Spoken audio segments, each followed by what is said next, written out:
को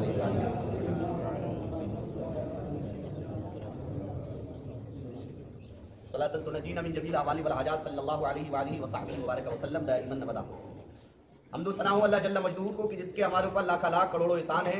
हम्दो सना के बाद दुरूद सलाम हो हमारे और आपके नबी पर कि जिन्होंने हमें अल्लाह की इबादत करने का सलीका बताया और सिखाया।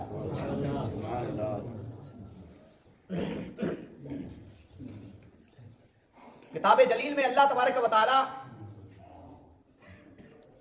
चैप्टर दर चैप्टर आपके सामने अंबिया किराम और रसूलाने इज़ाम का बयान हो रहा है। आज भी अल्लाह तबारक व तआला ने अपने नेक बंदे अंबिया किराम का जिक्र फरमाया है। गोया हमारा ये दर्स अल्लाह तबारक व तआला के फरिश्ते भी यहां पर आके सुनते हैं। सुनते नहीं सुनते? अल्लाह ताला ने हजरत आदम अलैहिस्सलाम के जमीन पर आने के बाद सिलसिला दर सिलसिला अंबिया किराम और रसूलों को भेजा। जनाब आदम आए, जनाब आदम के बाद शीश आए, शीश के बाद में और अंबिया किराम आए। हर उम्मत, हर नबी की उम्मत ने जो है वो अपने नबी को झुटलाया और उनकी बातों पर अमल ना किया। अल्लाह तबारक व तआला ने उन लोगों के इस झुटलाने को सजा में तब्दील फरमाया और उनको मुहलिक और खतरनाक सजाएं भी अल्लाह ने दी। आज जो जिक्र आएगा वो हजरत सैयदना मूसा अलैहिस्सलाम और हजरत हारून अला नबीना अलैहिस्सलाम का जिक्र आएगा। हजरत मूसा अलैहिस्सलाम ये वही तो हैं कि जिन्होंने अल्लाह से कहा था, या अल्लाह मैं तुझे देखना चाहता हूं। जवाब क्या आया था? लन तरानी, ए मूसा तुम हमें नहीं देख सकते हो। यहां पर एक नुक्ता मुफस्सिरीन किराम ने बयान फरमाया कि हजरत मूसा अलैहिस्सलाम से अल्लाह ने जो फरमाया कि तुम हमें नहीं देख सकते, तो फिर कुरान की उस आयत का मतलब क्या होगा जिसमें अल्लाह ने फरमाया ये तो नबी है, यहां तक कि आम बंदे को भी अल्लाह का कयामत के दिन दीदार होगा। समझने की कोशिश करें आप, सुभान अल्लाह को बोलो। कुरान में जब ये कहा गया कि आम बंदा भी अल्लाह का दीदार करेगा, तो फिर हजरत मूसा से अल्लाह ने ये कहा, ये क्यों कहा कि तुम हमें नहीं देख सकते? इतराज पैदा नहीं होता? क्योंकि कुरान में तो अल्लाह ने कहा कि बरोज़े हश्र कयामत के दिन अल्लाह पाक जन्नत में और हश्र के मैदान में अल्लाह ताला जो है वो अपना दीदार कराएगा लोगों को। और हजरत मूसा ने जब कहा तो अल्लाह ने कहा लन तरानी, ए मूसा तुम हमें नहीं देख सकते हो। तो मियां इसका मतलब मुफस्सिरीन किराम ने ये लिखा है कि अल्लाह ने हजरत मूसा से जो ये फरमाया लन तरानी, इसका मतलब ये है ए मूसा सबसे पहले मुझे देखने वाला कोई और नहीं होगा, वो मुहम्मदुर रसूलुल्लाह। पहले हुजूर देखेंगे, उसके बाद में तुम देखोगे।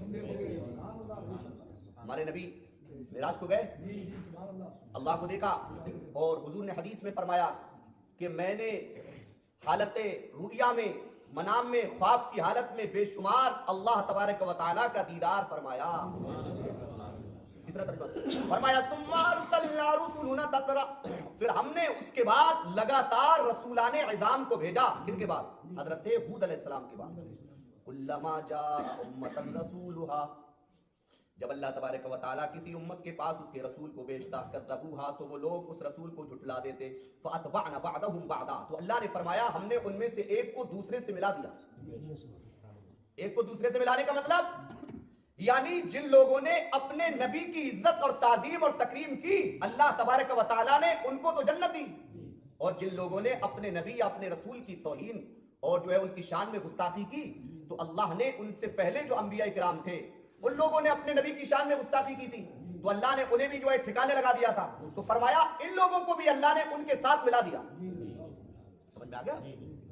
फरमाया फ़अतबअना बअदहुम बअदा तो अल्लाह इरशाद फरमाता है लोगों हमने उनमें से एक को दूसरे के साथ में मिला दिया। वजअलनाहुम अहादीसा और उन्हें जो है ना अल्लाह ने फरमाया क्या बना दिया? किस्से और कहानी या दास्तानें बना दिया हमने।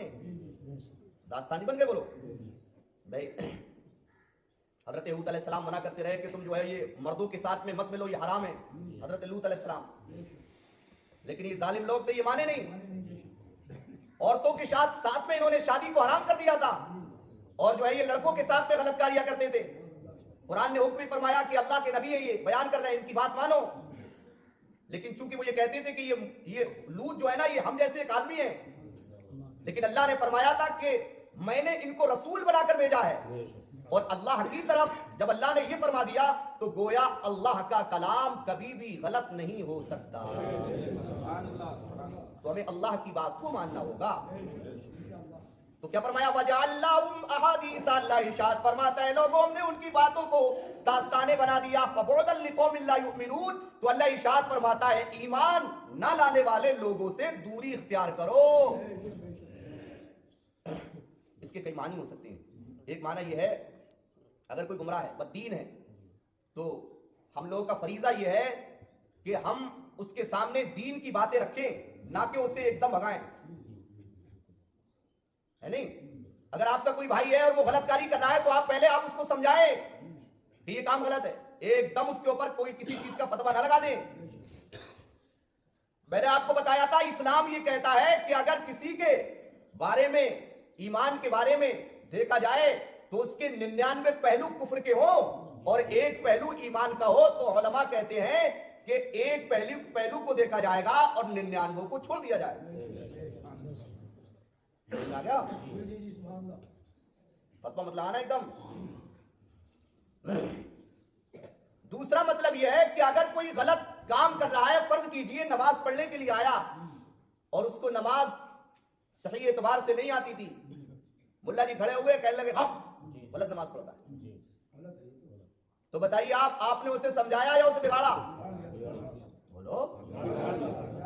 अब बताओ उसका दिल टूट गया, बोले भैया नमाज पढ़ने गए थे, ऐसा लग रहा है इस्लाम बड़ा सख्त है। और अगर आप उसे जो है वो आहिस्ता से आराम से समझाते तो उसके दिल के अंदर ये बात पैदा होती कि इस्लाम बड़ा अच्छा मजहब है। अल्लाह ये कहता है कि तू मेरी बारगाह में पेशानी झुका दे, मेरा काम तो कबूल करना है। अच्छा, दुनिया में कितनी ज़बानें बोली जाती हैं? अल्लाह सबकी दुआएं सुनता नहीं सुनता? कोई कैसी मांगता है, कोई कैसी मांगता है, कोई कैसी मांगता है, अल्लाह सबकी सुनता है।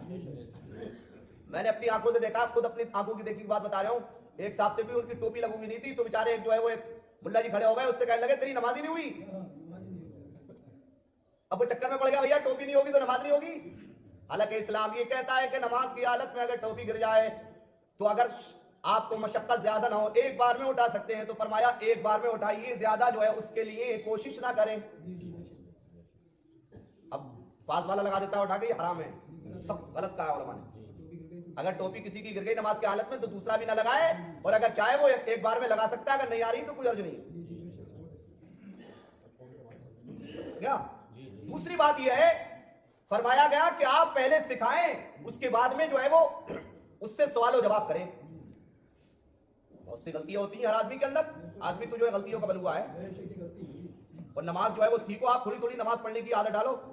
कोई गलती अगर आप दिखती है तो गलत होने के बाद में ही आदमी सही होता है।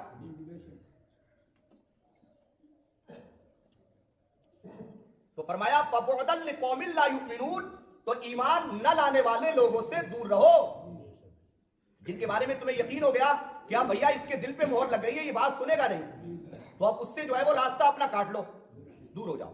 चलिए यहां तक तो जिक्र हुआ ही। अब यहां से मूसा अलैहिस्सलाम का जिक्र चल रहा है। हजरत मूसा ये कौन है? ये वही है कि जो फिरौन के यहां पर पले।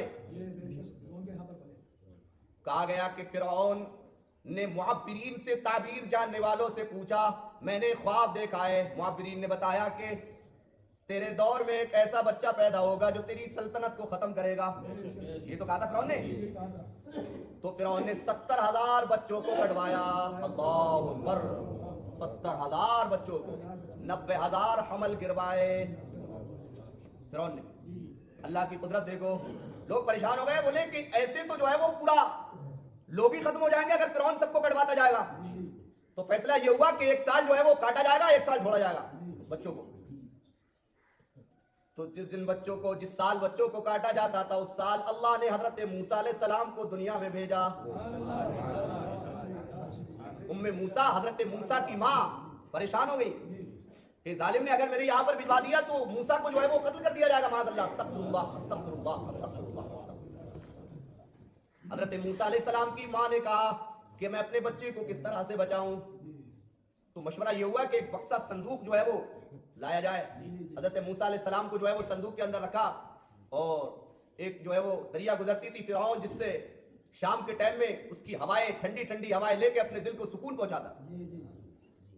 हजरत मूसा अलैहिस्सलाम, उम्मे मूसा आपकी जो बहन थी, उन्होंने जो है वो आपको संदूक पे रख के जो है वो पानी की लहर जिधर चल रही थी उधर जो है वो आपने उसको संदूक को छोड़ दिया, और आगे से जो है वो 2-3 सुराख कर दिए थे ताकि जो है वो हवा वगैरह भी आती रहे।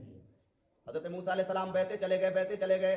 फिरौन जो है वो शाम के टाइम में ऐशो आराम करने के लिए बाहर निकले बीवी के साथ में, देखा कि वो बैठे हुए थे हजरत मूसा अलैहिस्सलाम, वो संदूक जो है वो बहता हुआ आ रहा था। गोताखोरों से फिरौन ने कहा, भैया देखो इसमें क्या है, जरा लेके आओ। फिरौन ने मंगवाया, देखा कि वो चमकता हुआ चेहरा, खूबसूरती ऐसी कि जिनको बरजस्ता फिरौन की बीवी आसिया ने कहा कि ये हमारा बच्चा है। उलमा इकराम ने लिखा है कि अल्लाह तबारक व तआला ने हजरत मूसा अलैहिस्सलाम के बारे में आसिया का ये कहना कि ये हमारा बच्चा है, अल्लाह को ये अदा इतनी पसंद आई कि उसे ईमान नसीब करा। कहा गया कि अगर फिरौन भी ये कह देता कि ये हमारा बेटा है, लेकिन भैया उसकी किस्मत में था नहीं, है नहीं। हजरत मूसा अलैहिस्सलाम को जो है उसमें से उठा लिया गया। अब जब गोद में लिया तो उन्हें दूध पिलाने की जरूरत थी, फिक्र थी कि दूध कौन पिलाएगा, है नहीं। तो भैया दाइयों को जो है बुलाना चालू किया गया। फिरौन ने जो है बुलाया। हजरत मूसा अलैहिस्सलाम अल्लाह के जलीलुल कद्र पैगंबर, रसूल और नबी थे, और किसी नबी और रसूल के लिए ये जेब नहीं देता है कि वो अपनी माँ के अलावा किसी और का दूध पिए, है नहीं। हजरत मूसा अलैहिस्सलाम जो है जो भी दाई बुलाते थे, हजरत मूसा अलैहिस्सलाम जो है उसका दूध जब पिस्तानों के पास में मुंह करते थे, मुंह फेर लिया करते थे। तवज्जो है। चलते आप जो है वो जब भी किसी पिस्तान के सामने मुंह पहुंचता मूसा अलैहिस्सलाम का, तो आप मुंह फेर लिया करते थे। वहीं पर उसी दरिया के आसपास में आपकी बहन भी घूम रही थी, हजरत मूसा अलैहिस्सलाम की। जब औरतों को आते जाते देखा तो इन्होंने सोचा मौका है। फिरौन के पास में गई, कहने लगी, बादशाह मेरे पास भी एक खातून है और उसके दूध में बड़ी तासीर है, उसके दूध को लोग जो है वो पिलाने के लिए बड़े बड़े दूर लेके जाते, अगर आप इजाजत दें तो मैं उसे बुला रहा हूं। फिरौन ने कहा, अच्छा जी, नेकी और बुला के लाओ। हजरत मूसा अलैहिस्सलाम की माँ जो है जब हजरत मूसा के सामने आई ना, और जब पिस्तान करीब किया गया, तो अब तक तो मूसा सबके सामने से मुंह हटा रहे थे, लेकिन चूंकि अब माँ आ गई, हजरत मूसा अलैहिस्सलाम ने बिल्कुल बरजस्ता दूध को पीना चालू कर दिया। अब फिरौन ने जब ये देखा, उसे ये पता नहीं था इनकी माँ है, वो बताया नहीं था, रास्ते अल्लाह ने छुपाया था। फिरौन ने कहा कि हमारे मकान के पास, महल के पास में अपना जो है एक मकान तैयार कराया, कहा यही रहो, इस बच्ची की परवरिश करो। खुलासा कलाम ये हुआ, सैयदना मूसा अलैहिस्सलाम परवान चढ़ते गए। तो कहने का मतलब ये अल्लाह ने दुश्मन के सामने, जालिम के पास में रह के अपने एक नबी की परवरिश कराई, तो पता ये चला अल्लाह चाहे तो जालिम से भी अपना दीन का काम ले सकता है, नहीं। अच्छा एक बात बताइए, यहाँ एक एतराज पैदा होता है, हमारे नबी ने तो दूसरी दाई का दूध पिया, वो हजरत मूसा अलैहिस्सलाम ने अपनी माँ के अलावा किसी और का दूध नहीं पिया।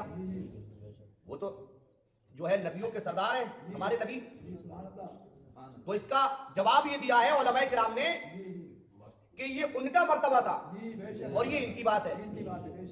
अल्लाह को अपना निजाम चलाना था, तो हजरत मूसा अलैहिस्सलाम ने अपनी माँ के अलावा किसी और का न पिया, और रसूल वक़ार सल्लल्लाहु अलैहि वसल्लम ने हजरत हलीमा सादिया का दूध पिया। तर्जुमा सुन लें आप। फरमाया सुम्मा अरसलना मूसा व अखाहु हारून, है लोगों, हमने उसके बाद में हजरत सैयदना मूसा अलैहिस्सलाम और उनके भाई हारून को भेजा, बिआयातिना, अपनी रोशन आयतों के साथ और रोशन दलीलों के साथ, किसकी तरफ, इला फिरऔन व मलाइही, फिरऔन और उसके दरबारियों की तरफ अल्लाह ने हजरत मूसा व हारून को पैदा किया। हजरत हारून अलैहिस्सलाम कौन सी साल में पैदा हुए थे? जिस साल बच्चों को छोड़ा जाता था, और हजरत मूसा अलैहिस्सलाम उस साल पैदा हुए जिस साल बच्चों को जो है काटा जाता था। अल्लाह की हिकमत है इसमें। तो फरमाया पार सुम्मा अरसलना मूसा व अखाहु हारून, अल्लाह ने हजरत मूसा अलैहिस्सलाम और हारून को भेजा अपनी आयतें और रोशन दलीलों के साथ, इला फिरऔन व मलाइही, फिरऔन और उसके दरबारियों की तरफ। फस्तकबरू, तो फिरऔन ने तकब्बुर किया। जब हजरत मूसा अलैहिस्सलाम ने कहा कि अल्लाह के दिन की तरफ आओ, तो कहने लगा, अच्छा जी, हमारे घर में पला और हमारे घर में बड़ा और हमारी रोटी खाई, और आज हमारे ऊपर हुक्म चला रहा है। तो इसका जवाब क्या होगा? हाँ, अल्लाह के वो जलीलुल कद्र पैगंबर थे, उनके लिए जरूरी ये था कि वो तो उसके सामने भी दीन की बात रख दे। फरमाया फस्तकबरू, तो उसने जो है तकब्बुर किया, व कानू कौमन आलीन, और अल्लाह इरशाद फरमाता है ये गलबा पाए हुए लोग थे। कौन? मूसा। क्योंकि इन लोगों ने, ये बनी इसराइल के जो लोग थे ना, इन्होंने जो है वो उन पर जो है जुल्म सितम किया था। उसमें जो मुअज़्ज़ज़ लोग थे, अल्लाह ने इनको बड़ी बड़ी ताकतें दी थी, ये जिसे चाहते थे मार लेते, काट दे दिया करते थे। लेकिन खुलासा कलाम ये हुआ, आप ये बताइए, फिरौन को भी मरते वक्त इस्लाम का यकीन और तयक्कुन ये हुआ कि दीन अगर कोई सच्चा है तो वो इस्लामी है। जब वो दरिया में डूबा तो क्या कह रहा था? आमनतु बिरब्बि मूसा व हारून, ऐ लोगों, मैं मूसा और हारून के रब पे ईमान लाया। तो आवाज क्या आई थी कि अब हमारे यहाँ इस वक्त का ईमान मोतबर नहीं है। डूबने लगा, कहने लगा या अल्लाह अब तो मैं मर रहा हूं। तो अल्लाह पाक अपने हबीब के सत्ते में हमें और आपको कुरान और हदीस पर अमल करने की तौफीक अता फरमाए। अल्लाह ताला हुज़ूर अलैहि सलाम की शरीयत पे अमल करने की तौफीक अता फरमाए।